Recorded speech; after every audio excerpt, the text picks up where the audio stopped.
Dankie vir die reën. Dankie dat ons watervraggies uit die lug uitval. Hier is vir ons so goed. Help ons om die wonderwerk oral raak te sien. En die beweging van die Gees te voel in ons gebed hierdie week is dat U ons so sal beweeg, soos wat U daai eerste volgelinge van U in Pinkstertyd beweeg het. Ons bid dat dit wat hier binne gebeur, daar buite effek sal hê. In mense se lewens wat nie sommer op hierdie stadium hulle voete in 'n kerk sal sit nie, in Jesus se naam. Amen. Asai. Kan julle my hoor? OK. Ek kan julle nie sien nie, maar ek glo julle is daar. Lekker. Dit is baie lekker om hier by julle te wees. Baie dankie vir julle gasvryheid. Ek bly in hierdie beautiful gastehuis van Ilse hulle. En kry een of anders, weet nie watter plek, is baie smart bakkie. Dit is vir my baie lekker. Dankie. Dankie vir julle en Johan hulle, het is lekker gekuier al. Ek wil sommer iets sê oor daar's 'n boektafeltjie daar agter, so ek het 'n klomp boeke gebring. En dit werk soos die backpackers in Transkei, daar's 'n onderste box, so jy vat 'n boek en dan kan jy môre aan die geld bring, jy gooi sommer net geld in, of jy kan my WhatsApp, vat die boek en WhatsApp my iewers die week, en dan stuur ek vir die bankbesonderhede kan die EFT, so, helemaal, doen dit net, as jy wil.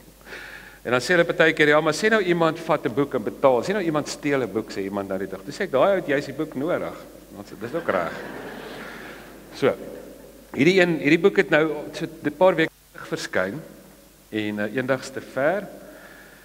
Dis eintlik vir tieners en studente geskryf, die goed waaroor ons praat. Dit voel vir ons talk down altyd so met tieners. Ons asof ons jong mense se intelligensie onderskat. So ons praat oor groot dinge met jong mense.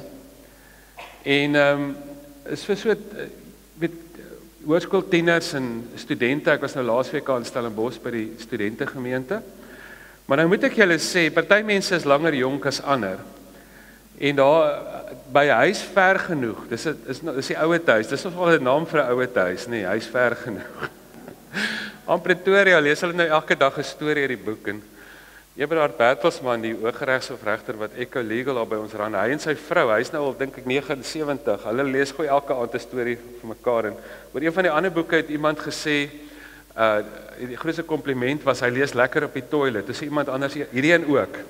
Hy het seker kort stories, en dis 'n uitdaging om te sê, maar ons moenie wag tot eendag nie, ek dink dit geld vir ons almal, eendags te ver man, dinge is besig om te gebeur, en ons moet aanmeld vir diens, die Here wil ons nou gebruik. Ons is besig met hierdie reeks, 5 doen dinge, 5 goed wat die eerste Christene gedoen het en aangehou doen het, wat hulle wêreld verander het, en hulle eie lewens verander het. En ons het gesê, Jesus het baie meer gepraat oor hoe ons moet lewe, as net oor hoe ons moet glo. Hy het gesê, 'n boom word aan sy vrugte geken. Ons ken daai storie van die ouetjie wat die regte ding gesê het, en die verkeerde ding gedoen het, en die ou wat die regte ding, verkeerde ding gesê het, en die regte ding gedoen het, en dan sê Jesus, wees liewer soos hy. En ons sien die fondasie het ons gisterand gesê, wat op rots gebou is, wanneer die storms kom, is die ou wat gehoor en gedoen het, is oor en oor, die klem op doen. En ek het een keer amper van die stoel afgeval, ek het voor die televisie gesit, en ek kon nie glo wat ek sien nie, ek het my amper doodgelag.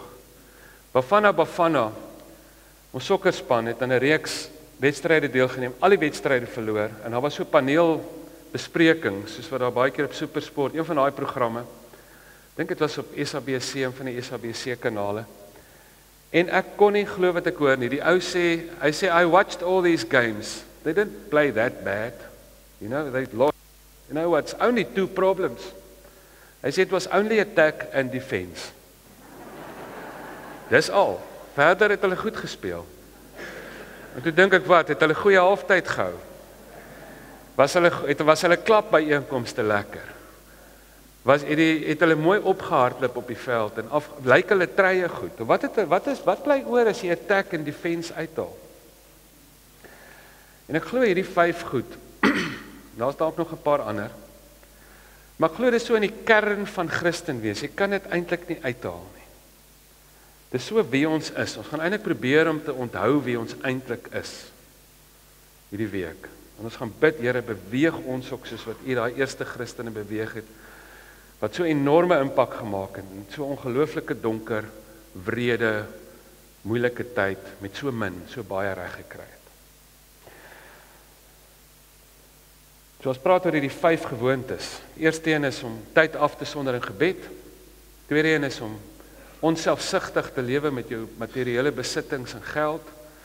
Die derde een is om in eenheid te leef, in community te leef. Die vierde een is om goed te wees vir jou vyande, en die 5de een is om te gee vir die wêreld. En ons sien letterlik hoe Handelinge so ontvou, in daai volgorde. Wie van julle was al op 'n staptoer? Nou die dag toes van my pelle weer op 'n staptoer, en dan wag ek eintlik. Ek weet voor die tyd al, iemand gaan die volgende sê. Iemand gaan kla. En die volgende sê. Iemand gaan sê, dit was so mooi, en dit was so, dit was die wonderlikste mense, en die uitsig, dit was 'n ongelooflike uitsig. Maar ek kon dit nie geniet nie, want ek het te veel goed saamgevat. As altyd iemand wat dit sê, nee. Ek het net te veel goed saamgevat. Ek kon net nie die uitsig, ek kon net nie, so mooi plek, maar ek kon dit net nie waardeer nie. En ek kon net nie in die aand saam kuier nie, ek was te moeg. Die wonderlikste mense, maar ek kon nie die geselskap of die uitsig waardeer vir wat dit was. Want ek het te veel goed saamgevat, maar die gewig het my ervaring, het my avontuur gesteel. Nou ek's nie 'n vreeslike stapper nie, maar ek hou van roei. My langste roeitrip ooit was van Vaaldam af see toe. Dis verder as wanneer jy met 'n kar ry van Pretoria of Kaapstad toe, soos die rivier Kronkel. Die Vaalrivier tot daar by Douglas, daar kom die Oranje en die Vaal ontmoet hulle mekaar, en dan die Oranje van daar af tot by Alexander Bay. En dit het my lank gevat, meer as 'n maand. En ek het dit so 'n solo trippie gedoen. Elke dag op die eilande geslaap, en later het ek ander sulke roeitrippies gedoen om Zanzibar en van daai eilande in Tanzanië, en hier in Transkei het ek dikwels al rivier geplot, en vir 'n week of so sommer daar gaan, rivier waar geen mens kan kom nie. Maar iets wat ek agtergekom het is, ek leer nie. Hulle sê maar, al wat die geskiedenis ons leer is, dat ons nie leer nie, en al wat ons geskiedenis is, ons leer nie. Elke keer vat ek te veel goed saam. Ek onthou op daai Vaalrivier trip. En nou die dag met van hierdie ander goed, selfe storie. Ek pak net te veel goed saam. Ek onthou ek het daar by Parys, net aan die ander kant Parys, tussen Parys en Orkney, dis heel aan die begin, dis net onderkant die Vaaldam. Moes ek al goed afpak. Blikkies kos saamgevat. En allerhande goed, en my boot was so swaar dat hy het die hele tyd water gevat, so ek met elke paar kilometer moet ek stop en water uitgooi, en ek's later so moeg, nie van roei nie, maar van water uitgooi. En stop, en gefrustreerd, en die boot wil nie lekker loop, en die stroomversnellings nie, ek versuip amper, en dan moet ek hom al uitsleep. Maar toe kom ek agter, blikkies kos is te swaar vir die tipe avontuur waarmee ek besig was, en ek het stupid goed gevat, soos 'n ekstra paar skoene, en 'n stoeltjie. Wie vat 'n stoeltjie op 'n roeitrip? En ek 2 liter Coke. En ek het al daai goed begin afpak. En ek het later, hoe verder ek gaan, hoe meer goed het ek agtergelos. Ek onthou daar by Grobler's Hoop, dis al naby Appington. Daar het ek so gekyk en gesien, maar hier reën dit nie eers in die reenseisoen nie. My 10 dae gelos.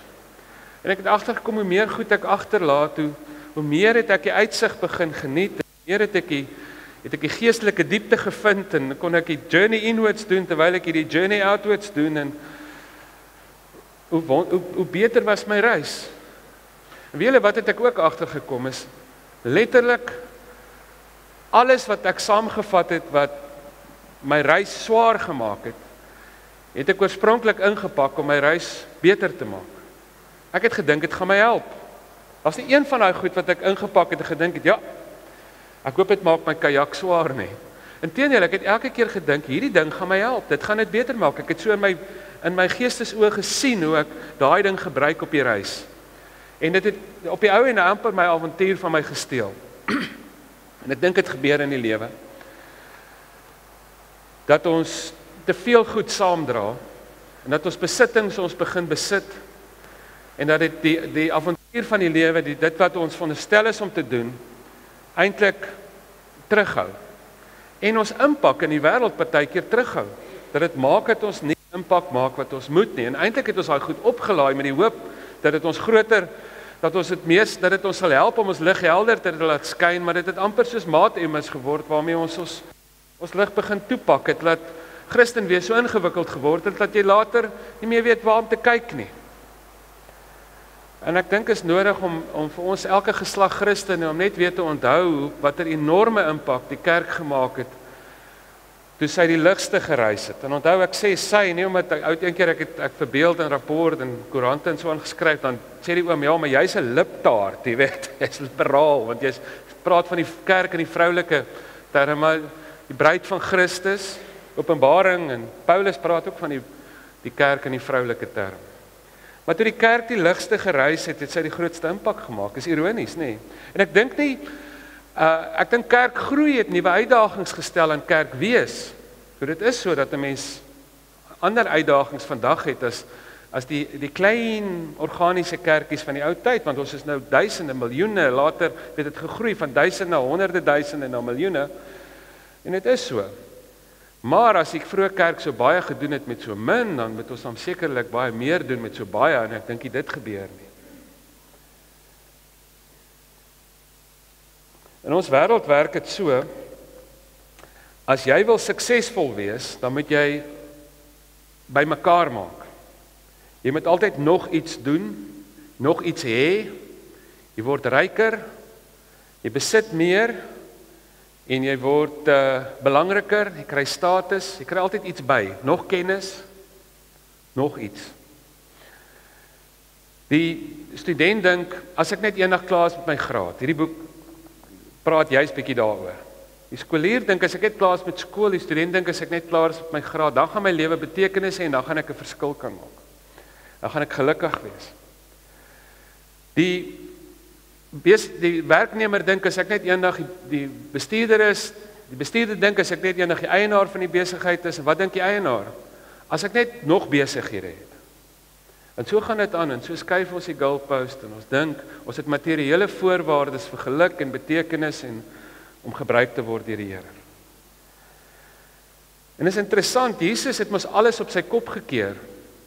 Hy het nie vir, soos ons maak, vir kinders gesê hulle moet groot word, nie, hy het vir groot mense gesê hulle moet klein word. Hy het vir leiers gesê hulle moet dienaars wees. En as jy nou ons het gister gesê, ons het die uitdaging aan mekaar om die 4 evangelies net weer te lees en te kyk waar het Jesus die klem gesit en waar sit die evangelieskrywers, wat 'n goed herhaal en wat word beklemtoon. En een van die goed wat beklemtoon word is dat, of wat herhaal, redelik konsekwent, is as jy vir Jesus wou volg, as jy geestelik ultimately eintlik suksesvol wou wees, as jy God se wil wou doen. As iemand vir Jesus wou volg, moes hulle amper altyd nie nog iets bykry nie. Hulle moes amper altyd iets laat gaan. Is dit nie interessant nie? Die disippels, wanneer hulle vir Jesus wil volg, dan moet hulle net neerlê. Saggeus die hooftollenaar, wanneer hy tot bekering kom, dan vertel hy die heel eerste ding, hy vertel van sy materiële besittings waarvan hy afstand doen. Kyk, jong man vra vir Jesus, Here, wat moet ek doen om die ewige lewe te beerwe? Dis 'n groot vraag, en hy vra dit volgens al die sinoptiese evangelies, is dit sy vraag. En dan sê Jesus, verkoop jou goed, gee die geld vir die armes. En so kan ons aangaan. Nie net geld en goeders nie, maar status. Paulus vertel daar in Filippense, dan vertel hy die status wat hy gehad het. Hy sê, ek verbeel my nie dat ek alles al het nie, maar een ding doen ek maak my los van wat agter is, en ek strek my uit na wat voor is, en hy praat nie van hartseer en goed wat hy agterlaat nie. Ek het altyd daai teks so verstaan. Hy praat eintlik van belangrikheid wat hy agterlaat. Hy was 'n fariseer, hy was 'n geleerde man, hy was 'n gesiene man met status. En in 2 Korintiërs vertel hy ook hoe hy van sy status ontslaag geraak. Hoe hy dit moes neerlê. Hy moes ook maar afkom aarde toe. Ek moes een keer met 'n klomp pastore praat by so 'n ekumeniese ding, het ons nogals by Lewende Woord gehou daar in Pretoria, en toe maak ek die tema, Jesus het afgekom aarde toe, dalk met sy gesandte dit ook probeer. hierdie beweging af aarde toe, hy moes altyd iets laat gaan, hy moes sy status laat gaan, hulle moet hulle geld laat gaan, moet hulle goed laat gaan, moet hulle net te neerlê, jou bitterheid laat gaan, jou reg op wraak neem laat gaan, ons gaan later die week daaroor praat.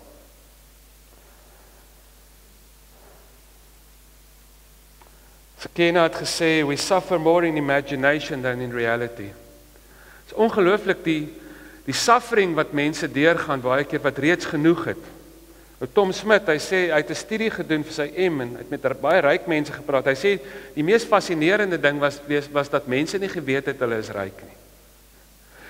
Ek onthou, jy weet, my pa en my oom, hier in die 80's, dan lê ek daar onder die tafel, en braai hulle op die plaas, en dan hoor ek hoe hulle moan hoe sleg het gaan, in die politiek, en die ekonomie, en alles. Jare later, dan hoor ek hoe hulle praat van daai dae, as die goeie ou dae. Hoekom onthou ons die goeie dae, maar ons waardeer nie die goeie dae nie. Die probleem is, 'n klomp mense moan vandag, wat eintlik ongelooflik dankbaar moet wees. En ons moet weer ontdek wie ons is, dink ek, om die waarheid daaroor te weet.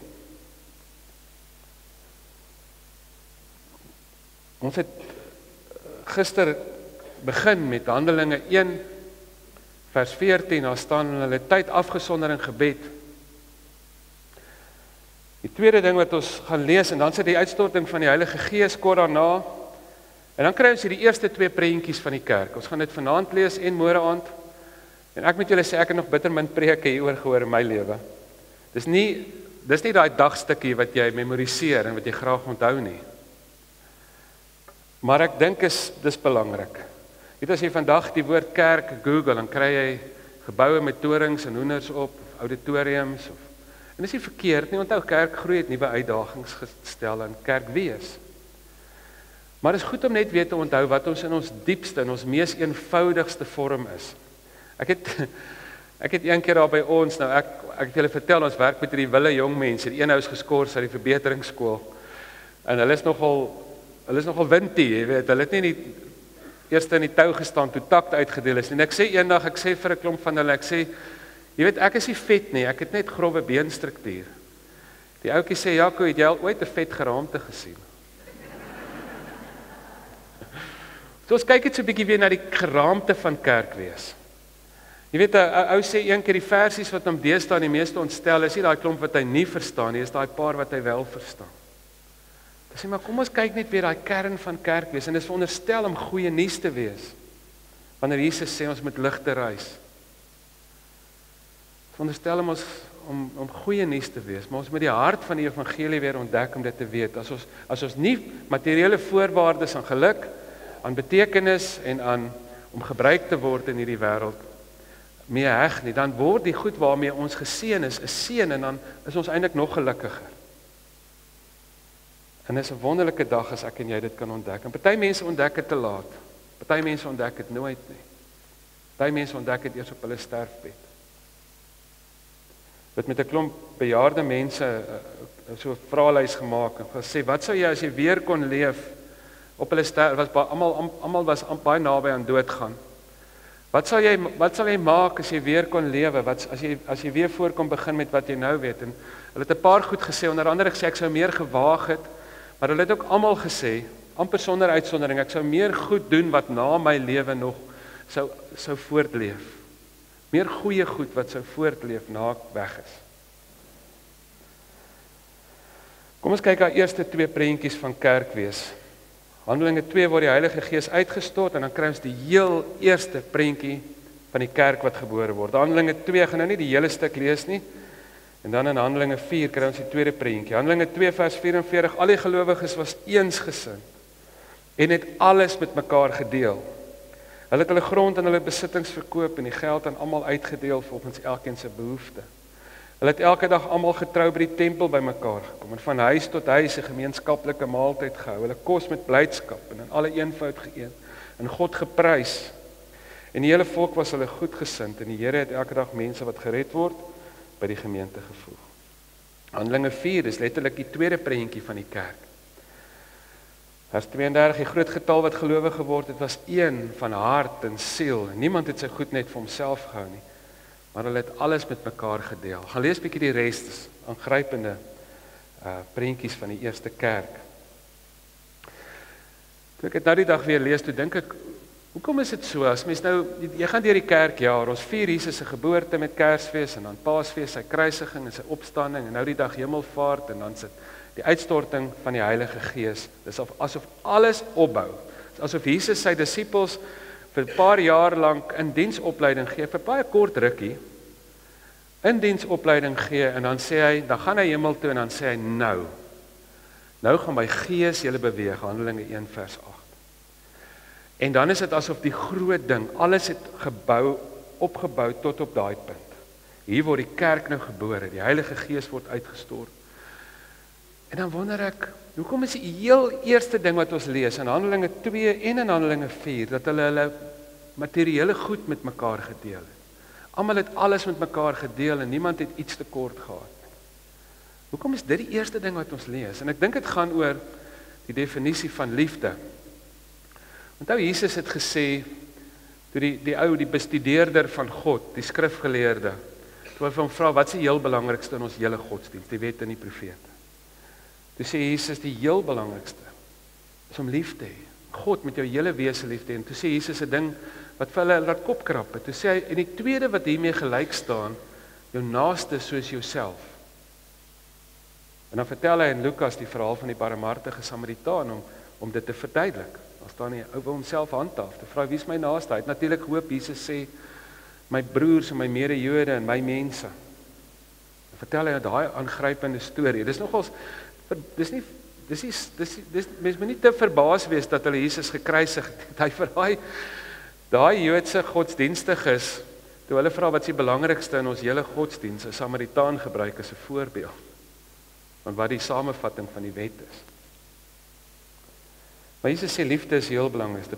Paulus ego dit. Hy sê later, in 1 Korintiërs 12 vertel hy van die liggaam en die gawes en die uniekheid van die verskillende dele van die liggaam. En dan begin hy 1 Korintiërs 13, julle ken dit goed.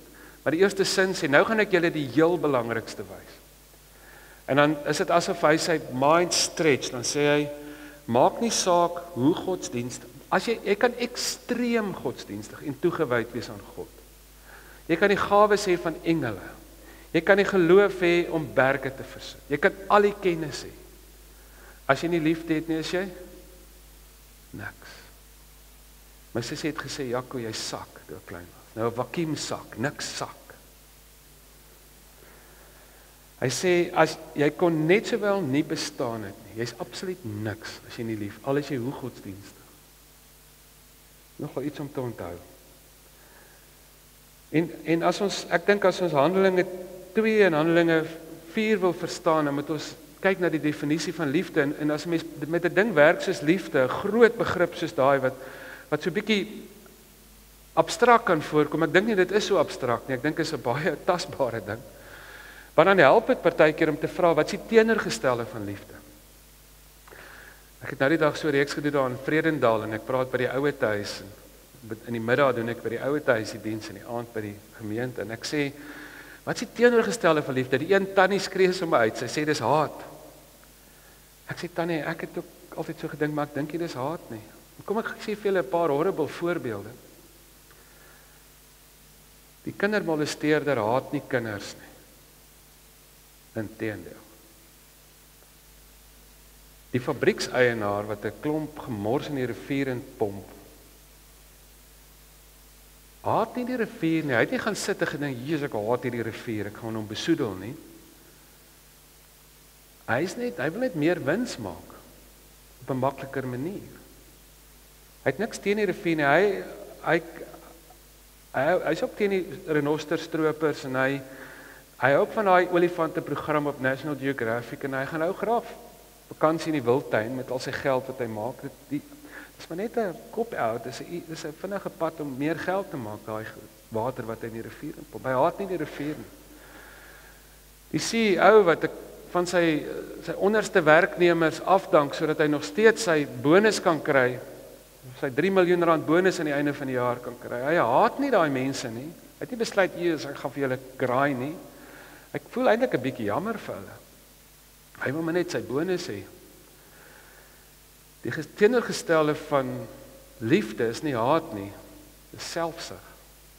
selfgesentreerd. Liefde is wesenlik onselfsugtig. Jy sou 'n ander opskrif kon gee vir Handelinge 2 en Handelinge 4. Onthou, die ouens het later die opskrifte bygesit, so ons sou dit kon doen. Mense sou altyd daai tekste eintlik kon opsom, jy kon sê 'n onselfsugtige gemeenskap. Heel eerste ding wat hulle doen, is liefde wen. Heel eerste ding wat gebeur, toe die Heilige Gees uitgestort word en die kerk word gebore, is liefde wen. Ek het met Heidi Baker destyds 'n onderhoud gevoer daar in Noord-Mosambiek, artikel geskryf oor haar en Moeder Teresa. Ek het mos in Calcutta gebly by Sisters of Mercy en oor hoe hierdie mense in die ekstreem uiterstes van die Christen tradisies op 'n sekere plek ontmoet, en Heidi Baker quote die hele tyd Moeder Teresa wat eintlik 'n Katoliek is. Maar Heidi het so 'n motto wat sê, love looks like something. Bly daar in Noord-Mosambiek, honderde kinderhuise, skole, ongelooflike projekte daar in Noord-Mosambiek. Want sy sê, love looks like something. Ons gaan later die week weer daaroor praat. En liefde het na iets gelyk in hierdie twee gemeentes. Hulle was wesenlik onselfsugtig.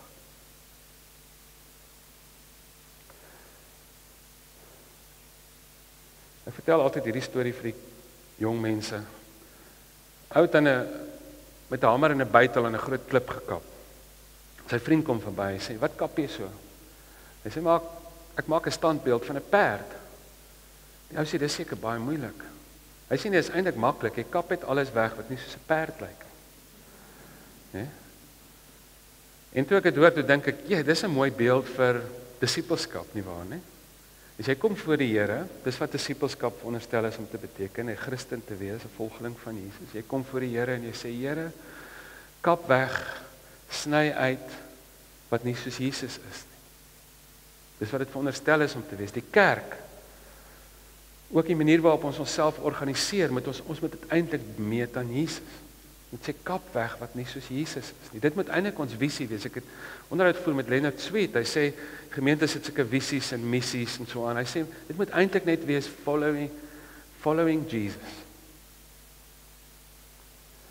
Om te sê, maar Here, kap weg wat nie soos Jesus is nie, maar dis baie moeilik. Hulle sê, the art of letting go. Dis baie pynlik om te laat gaan, om God toe te laat, om uit te kap, om ligter te reis. Dit is vir ons pynlik, ons wil eintlik, waar alles het sleg gaan, wil ons nog meer vasgryp. So wat doen ons? In plaas van om voor God te kom en te sê, Here, kap weg wat nie soos Jesus is nie, begin ons om vir ons 'n Jesus te kap wat meer soos ons is. In Engels praat van 'n domesticated Jesus. Jesus wat meer soos ons lyk.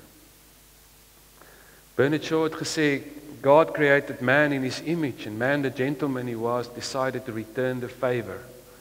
So as ons weer kan kry, dan het ons 'n God wat ons seën, wat ons drome seën en ons planne seën, in plaas van 'n God in wie se drome ons onsself verloor. En die uitdaging hierdie volgende paar dae wat ons saam is om te sê, maar kom ons vat bietjie weer vir Jesus so rou en so ongemaklik soos wat ons hom kry. En laat hy jou ontstel, uit die disippels ontstel. Dikwels, uit die godsdienstiges, dikwels ontstel. En dis moenie verbaas wees as Jesus jou nie nou en dan ontstel nie. Die evangelie is eerder gevaarlik as vervelig.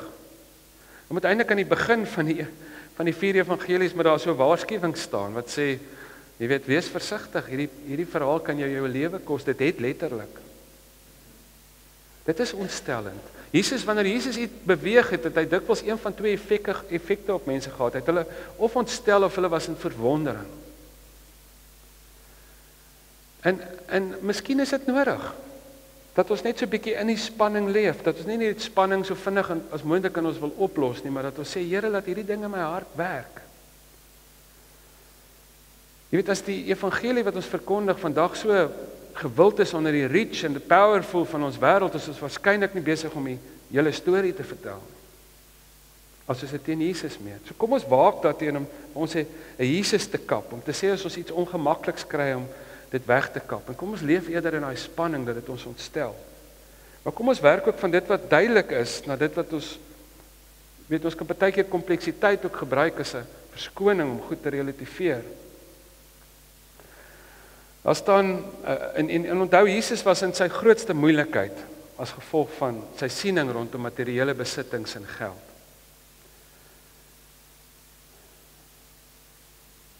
Ek het toe ek klein was gehoor, mense praat nie te veel oor geld in die kerk nie. Jesus het verskriklik baie oor geld gepraat. Dit is een van die goed waaroor hy die heel meeste gepraat het, materiële besittings en geld. Ek moes een keer by 'n klomp dominees en pastore so ding aanbied oor hierdie rentmeesterskap. Ek sien hulle of ek kon hulle sê ek kan oor enigiets praat. Maar buite was daar so 'n plakkaat op wat gesê het hulle het 'n kursus nou weer oor rentmeesterskap en dan sal 'n klomp Ou Testament versies en so aan. Dis sê ek daag julle uit om 'n kursus oor materiële besittings en geld aan te bied na aanleiding van wat Jesus gesê het. Ek sê maar ek weet hoekom jy dit gaan wil doen nie, want die mense wat na die kursus toe kom gaan ligter daar uitstap en hulle gaan nie ryker daar uitstap nie, hulle gaan meer vrygewig daar uitstap. Hulle gaan weggee. Dis hoe vreemd Jesus se siening was. Geld is so 'n heilige olifant in ons samelewing. Daar staan in Lukas 16, die Fariseërs was baie lief vir geld. Toe hulle al hierdie dinge hoor, het hulle hom beledigend uitgelag. Ons moet weet, Jesus se siening van geld is daai tyd uitgelag, veral deur die godsdienstiges. Waarskynlik sal dit vandag ook uitgelag word. En kom ons probeer hom net so 'n bietjie rou vat en sê, maar wat het hy dan nou gesê wat so ontstellend was? Dis as die Nuwe Testamentici sê, daar's regtig 'n konsensus daaroor dat die laaste strooi, die groot rede waarom hulle finaal besluit het om hom te kruisig. Jy weet hy volgens hulle gelaster. Hy het saam met die verkeerde mense uitgehang. Hy het 'n klomp groot foute gemaak volgens hulle. Maar die laaste strooi sê hulle was toe hy in hulle ekonomie gekarring het. Onthou toe Jesus die dag regtig kwaad word, toe hy jou sweep vleg en die tafels omskop. Toe sit nie by die bordeel of by die drankwinkel of wat ook al nie, toe sit by die tempel, by die geldwisselaars van die tempel. Toe besluit hulle, as hy karring aan ons finansies. Onthou hulle het hom probeer vang en uitvang vroeër en gesê, maar wie se kop is op die muntstuk, nee, toe sê hy vir hulle, wie se kop is op die muntstuk oor die vraag oor belasting. Jy weet, geld is so hot topic, ons kan hom vroeër kruisig as ons hom kry om die verkeerde antwoord daarop te gee. En dis vandag ook so. Ek dink Jesus se siening is nie gewild nie. Jesus is eintlik, sê hy nou die dag, countercultural. Selfs 'n dooie vis kan stroom afswem. Hy het teen die kultuur van sy tyd gegaan. Teen die materialisme, die selfsug, die hoogmoed van sy tyd. En hy roep sy volgelinge om dit ook te doen. Wat het Jesus gesê wat so ontstellend was oor geld? Kom ons noem sommer net so 'n paar. En gaan toets hierdie. Vat die 4 evangelies en gaan toets dit. Ons het daai verskriklike storie van die ryk man en Lazarus. Wanneer laas het jy dit gelees? Ja, is ontstellend. Die ryk man en nou Lazarus daar buite sy palisade waar die honde lek sy sere en dan ry hy die rolle om en is duidelik dat die ryk man 'n godsdienstige man is.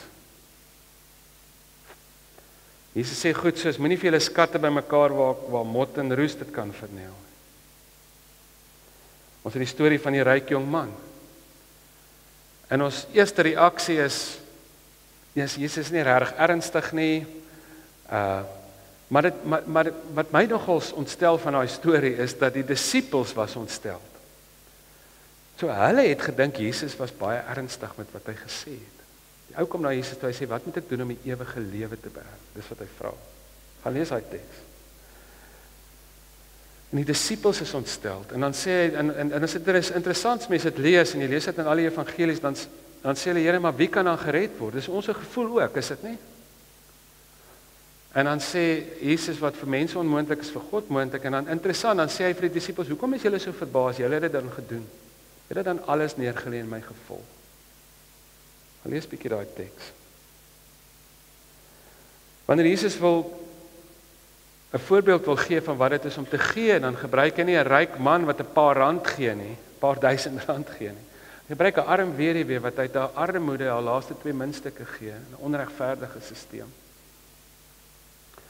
So jy kan dalk nou hierso sit en jy dink ja, ek hoop so en so, of ek wens so en so was hier wat baie ryk is of wat ook al. Wens daai enetjie hoor. Maar dis asof hier die subteks is om arm te wees is nie 'n verskoning om nie onselfsugtig te wees nie. En inteendeel, ek beleef dit in die gemeenskap waarin ek leef en die mense met wie ek baie te doen het, dat van die armer mense, dit was 'n groter persentasie van hulle omset gee, dat hulle dikwels meer onselfsugtig leef. Hulle sê, when you have more than you need, don't make your fences higher, make your table longer. Jesus sê, moenie julle bekommer oor wat julle moet eet of aantrek en so aan, en dan sê hy, gaan leer by die lelies van die veld en by die voeltjies. Soek allereers die koninkryk van God. Selfs in die Onse Vader sê hulle eintlik is die Afrikaanse vertalings is beter vertaal as die Engelse vertalings. Die Engelse vertalings sê forgive those who trespassed against us. In Afrikaans sê dit vergeef ons skuldenaars. Dit was 'n ekonomiese term in die Onse Vader. Ek het die Bybel so baie al gelees en ek het eers later besef, maar selfs Johannes die Doper, dis hoe konsekwent hierdie ding is. Selfs by Johannes die Doper kry jy hierdie tema. Johannes die Doper berei die mense voor vir Jesus. En hy doop hulle in die Jordaan en hulle moet hulle self bekeer. En dan 3 groepe kom na hom toe en sê, wat moet ons doen as ons dan bekeer? En wat sê hy? Hy praat elke keer oor materiële besittings en geld. Hy sê, hou op, moenie mense afpers nie. Moenie meer insamel as wat jy moet nie. Hy sê, as jy meer as 1 kledingstuk het, en jy sien iemand wat koud kry, geef hom. Hy praat oor materiële besittings. Dit is amper skokkend, as jy die 4 evangelies lees, dat dikwels, meeste van die tyd, wanneer Jesus oor die hiernamaals praat, oor die hemel en die hel en so aan, in die oordeelsdag, dan gaan dit oor die armes, en hoe die rykes die armes behandel, met materiële besittings. Wat moet ek doen om die ewige lewe te belewe, vra die ryk jong man. Matteus 25, vers 31 tot 46. Die mense was bymekaar op die oordeelsdag. Vertel Jesus van die groot oordeel, is die opskrif. En dan skei hy die mense soos die skape van die bokke, en dan sê hy, ek was honger, julle het my iets gegee om te eet, ek was dors, julle het my iets gegee om te drink, ek was 'n vreemdeling, julle het my gehuisves, sover julle het vir die geringstes van hierdie gedoen het, julle vir my gedoen. En dan stuur hy, dan sê hy, kom julle wat deur my Vader geseën is, en dan sê hy, vir die ander lot, julle het dit nie gedoen nie, en dan stuur hulle na die verderf toe. Dis oor en oor, dis nie 'n klein saak nie, dis nie 'n kantlyn dingetjie nie. Ons sê altyd, ja, dis ook belangrik, dit was nie 'n kantlyn ding nie. Dit was die eerste ding wat die vroeë kerk gedoen het, was om onselfsugtig met hulle materiële besittings en geld te wees. En ons kan dit uitkap, ons kan sê, ja, dit klink soos kommunisme, jy kan sê wat jy wil, maar dis Pinkstertyd, ons moet sekerlik ons moet sekerlik Handelinge 2 en Handelinge 4 lees, daai eerste beweging van God se Gees, en ons moet dit meet teen dit wat Jesus gesê het. Ons belydenisskrifte sê, Jesus moet in die middel wees.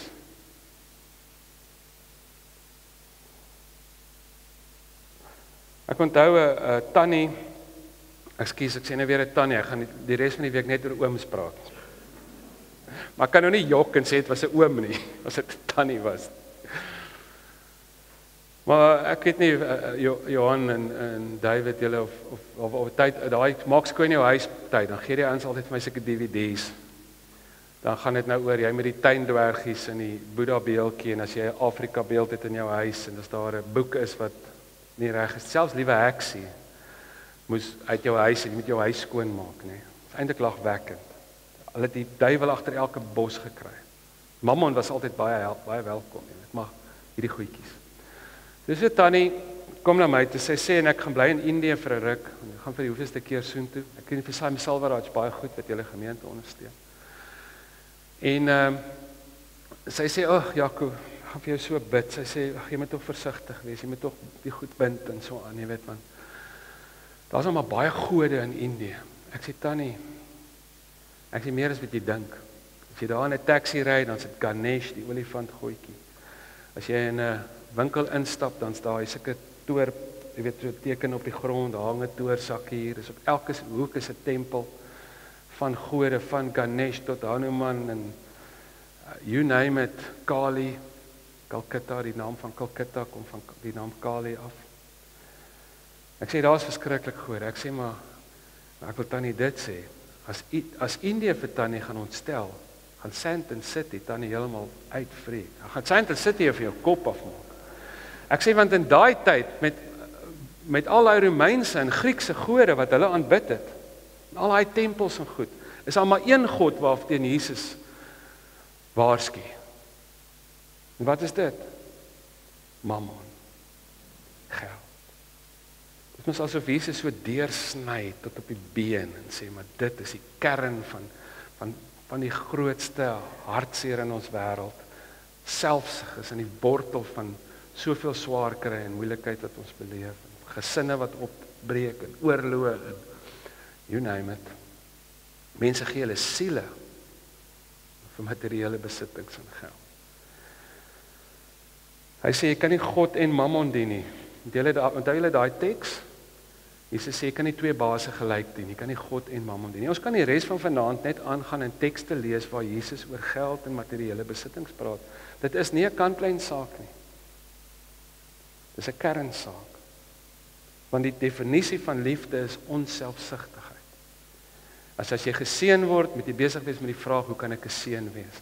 God se seën is nie veronderstel om na jou toe te vloei nie, maar deur jou te vloei. Ek dink altyd, as jy nie 'n seën is met dit waarmee die Here jou geseën het nie, hoekom moet hy jou met nog meer seën?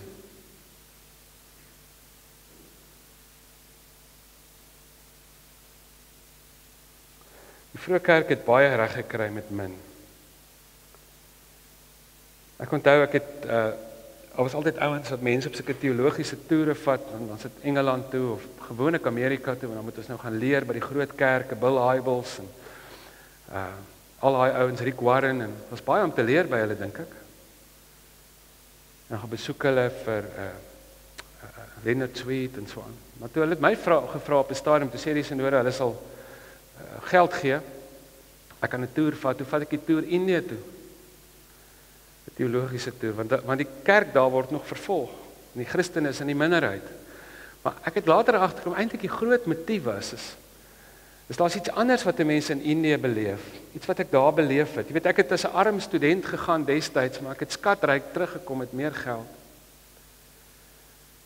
As jy kom, weet, ek sal nou vandag dink, ja, Ekkodam, ons het so 14 huise hier deur die land, ons het 'n plaasprojekkie en ons doen ietsie, jy weet. Maar dan kom jy in Indië, dan staan daar 'n ou met 'n shack en 'n skooter en hy help by 20 weeskinders. It blows your mind. Die gawe wat hulle het om nog baie te doen met min. Dit voel vir my die vroeë kerk het baie gedoen met min. Die klein weerlose vroeë kerk in die tyd toe dit verbode was om 'n Christen te wees, het baie gedoen met min, maar die groot kerk vandag doen min met baie en dan breek ons nog om mee. Ek dink is fyn om krummels vir die armes te gooi, om genoeg te eet en dan die bietjie wat oorbly, nadat ons reeds meer as genoeg gehad het, om dit. Die ryk man en Lazarus se storie is baie krities daaroor. Ek het een keer in Kerkbode geskryf, en hulle het dit actually gepublish. Dit is in daai een boek, Ryk Kerke in Arm Afrika, en dan het ek daarna 'n som van mense op gemeente se finansiële kommissies. En toe sê ek, die enigste verskil tussen die ryk man en Lazarus, is die ryk man het nie gebrek met die krummels wat hy vir die armes gee. Hulle vertel hierdie storie oor die kerk. Ou het een keer, so metafoor, uit 'n masjien gebou, wat grease teen 'n enorme spoed kon vervaardig. Jy kon nie glo nie. En daar was so 'n perskonferensie, hele wêreld was daar, 'n nuwe wêreldrekord in die vervaardiging van grease. En daar was so een ou, na die tyd, nadat almal wynglasies geklink het en foto's geneem het van en die spoed gemeet het van die masjien, dis een ou daar en hy kyk so en hy roep die ou een kan, hy sê ek wou nou nie voor die mense vra nie, maar as hierdie masjien dan so vinnig grease maak, waar is die grease? Moet nou maar tanks vol grease wees. Toe sê die ou, ja, is eintlik so bly hy het my nie voor die mense gevra, is eintlik 'n verleentheid. Hy sê, dis die enigste probleem wat ek het. Hy sê, om so baie en so vinnig grease te maak, loop hy masjien so warm, hy gebruik maar eintlik al die grease weer op.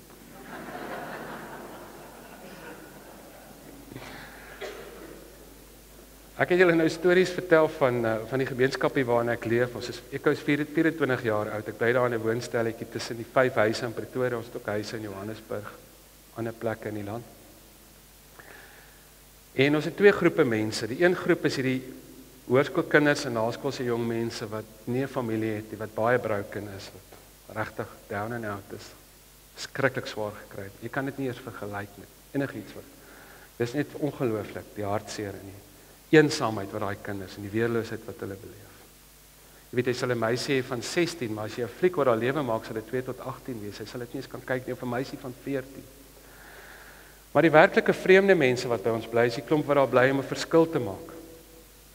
So ons het 'n ingenieur en 'n graphic designer en 'n met 'n onderwysers en 'n verskeidenheid van mense wat dan daar bly om 'n verskil te maak. Ek het daar by Tikkies een keer het ons 'n nuwe huis begin, toe sit ek so 'n plakkaat op en sê ek moeilike tieners, slapelose, weet ons maak 'n nuwe huis oop. Moeilike tieners, slapelose nagte, geen privaatheid, jy moet alles deel, jou kar, jou laptop, jou ma se strandhuis en dan noem ek dit so.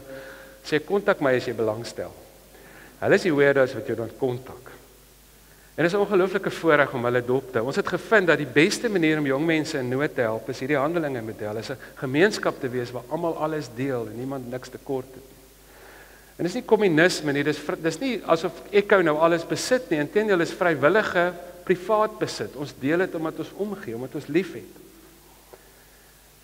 Nou David kom sien my een keer, hy's 'n ingenieur, hy het vir Oregon gewerk. Ek dink wat se sonde wil hy bely? Hy's 'n vreeslike goeie ou.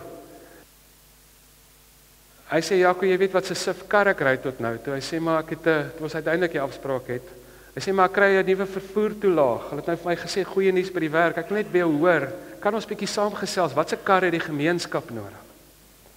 En hy gaan koop hy die uiteindelike kar wat die community nodig het. En David was nie ongelukkig daarna oor sy besluit nie, inteendeel. Wens julle kan hom sien. Ons het 'n ouetjie daar by ons Bushie. Was te veel Jacos.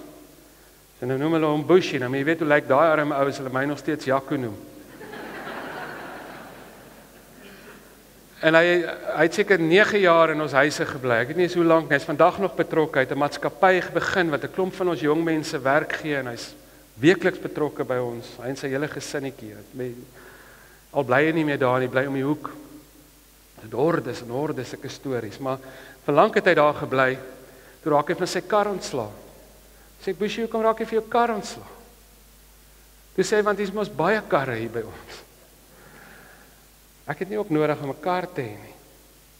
En ek onthou, daar was 'n selfmoordpoging by die hoërskool meisieshuis en ek was met my kar daar, ek het 'n kar gehad. Op baie stadium later was ek ook vir 'n jaar, langer was ek sonder 'n kar. So right.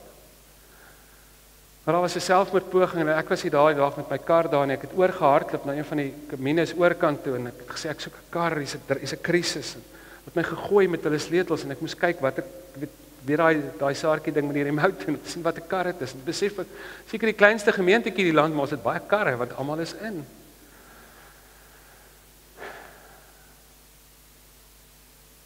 Ek ontmoet 'n klomp Belge, ouer mense. Ons het 'n coffee shop Grounded at Echo in Pretoria. As hulle daar is, kom join ons. Dis ons kantoor. Doen alles van daar af. En ons het gesê ons wil hê ons venster na die gemeenskap moenie 'n gebou met 'n toring en 'n hoender op wees nie. Dis baie lief vir die gemeente waarvan ek deel is, maar sê kom ons hê 'n neutrale spasie want ons werk baie met buitekerklike mense. Ek ontmoet hierdie 2 Belge daar. Hulle dogter het kom volunteer in Suid-Afrika. Hulle vertel my 'n interessante storie. Hulle sê hulle is deel van 'n neighborhood program. Hulle is Christene. Hulle sê hulle het Bybelstudie gehou en sing. Hulle doen dit nog steeds. Hulle sê maar hulle het agtergekom hulle het eintlik ongelooflik baie inligting reeds. Hulle moet nou iets begin doen met al hierdie geestelike kos wat hulle gekry het. Hulle het gesê hulle het Handelinge gelees en hulle het toe gesê maar kom ons doen iets. En toe het hierdie klomp, hulle so 5 gesinne. Toe het hulle daar in België, hulle het saam 'n oop erf in die straat gehuur en dan het hulle 'n groentetuin begin en elke week werk hulle saam in die groentetuin. Hulle eet weekliks saam, hierdie ding wat ons ook gelees het, ons gaan môre aan daaroor praat. Hulle eet saam en dan gee hulle van die kos vir die kinderhuis en vir die vlugtelingprojek en wat ook al. Hy sê maar hulle doen 'n ander interessante ding wat hulle doen. Hy sê tussen ons 5 gesinne het ons net 1 grasnyer. Hy sê 'n baie goeie grasnyer. Kan nou dink hy Belg. Hy sê ons net 1 boer. Hy sê ons net 1 blareblaser. Ek weet nou nie wat het hulle daar nie, weet maar dit net 1 van al daai goed. Hy sê want ons het Handelinge gelees. Hy sê en die wonderlikste ding is as ek die boer moet gaan kry by my buurman dan kuier ons, dan drink ons sommer koffie. So daar's hierdie herontdekking van gemeenskap, van onselfsugtige gemeenskap.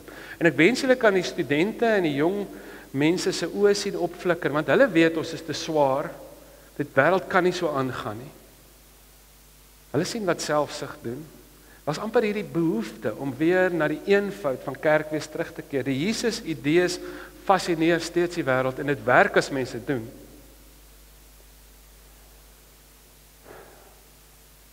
So as ek nou met tieners praat,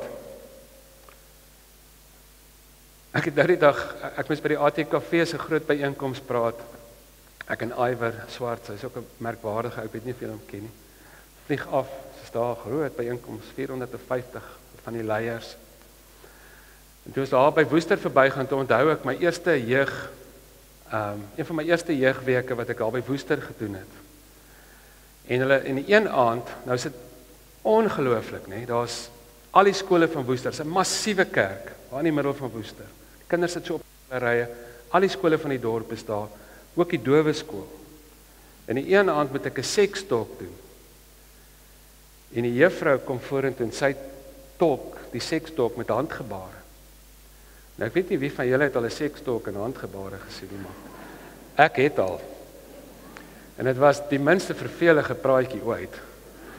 Daar het nie 'n enkele kind op sy selfoon gespeel. Maar jy kan weet, as jy met tieners oor seks praat, dan gaan hulle altyd die volgende vraag vra. Wat gaan hulle vra? Maar hoe ver kan ons dan gaan? As jy met groot mense oor geld praat, dan gaan hulle altyd die vraag vra. Watter vraag gaan hulle vra? Hoeveel mag ek dan vir myself hou? En ek wil julle aanmoedig vanaand om te sê, leef bietjie in daai spanning. Ons gaan môre aand 'n bietjie van hierdie goed meer kwalifiseer. Weer Handelinge 2, weer Handelinge 4 lees. Maar leef bietjie in daai spanning, maar wees dalk besig met 'n ander vraag. Die vraag wat jy vra het 'n enorme effek op jou lewenskwaliteit. Vra dalk eerder die vraag van hoeveel mag ek dan nou vir myself hou? Vra eerder wat kan ek doen? Watter verskil kan ek maak met wat ek reeds het? Watter verskil kan ek maak met wat ek reeds het? Hoe kan die seën wat na my toe gevloei het, hoe kan ek dit nie opdam nie, maar dit 'n seën laat wees? Julle weet, Paulus het Jesus amper nooit direk aangehaal nie. Jy het dit al agtergekom, Paulus het die grootste deel van die Nuwe Testament geskryf. In al die briewe, hy vertel nie die barmhartige Samaritaanse storie nie, hy vertel nie, hy quote Jesus nie direk nie, hy haal hom nie direk aan nie. Maar dan Handelinge, dan doen hy dit, een van die rare kere wat hy dit doen. Dan sê hy, julle moet onthou, Jesus het gesê. En wat het Jesus gesê? Wat haal hy direk aan van Jesus? Hy sê, julle moet onthou, Jesus het gesê, om te gee, maak 'n mens gelukkiger as om te ontvang. En my gebed is, dat jy vanaand se boodskap, as goeie nuus sal beleef.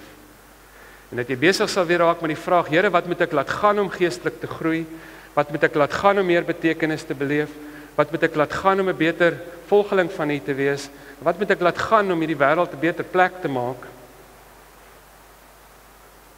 Dis baie keer nie God wat die seën vashou nie, hy het dit klaar op sy kinders uitgestort. Dit sit nou vas by sy kinders, by sy kerk. En ek dink ons manier van kerk wees vandag is partykeer net te smart vir 'n stikkende wêreld. Kom ons bid saam.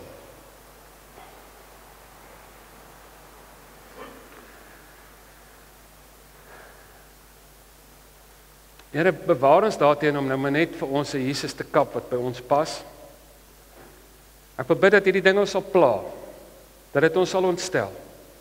Dat dit ons so sal ontstel dat dit effek sal hê op mense wat stikkend is, wat swaar kry se lewens, en dat ons die geluk sal ontdek waarvan Paulus praat toe hy U aanhaal.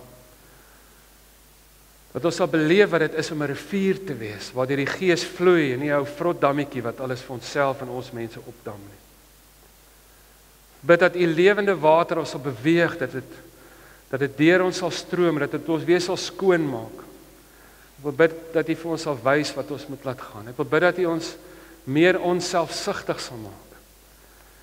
Dat ons onselfsugtigheid, die alternatief, die Jesus alternatief in hierdie stikkende wêreld sal wys. Ek bid dit in Jesus Christus se naam. Amen. Kom ons sluit af met 2 liedere. Jy weet, ons moet besef hoeveel genade ons gekry het. Daar's niks wat jou so onselfsugtig sal maak, is dankbaarheid nie. As dat jy besef hoe goed God vir jou was. En mag dit jou 'n rivier maak wat deur God se genade vloei. Nie net 'n dam waarheen God se genade vloei nie. Paulus het die gemeente so gegroet in sy briewe. Die vroeë kerk het mekaar waarskynlik so gegroet soos ons mekaar vanaand groet. Met 'n seën. Die genade van ons Here Jesus Christus en die liefde van God ons Vader, die gemeenskap van sy Gees, sal met julle elkeen wees en bly. Amen.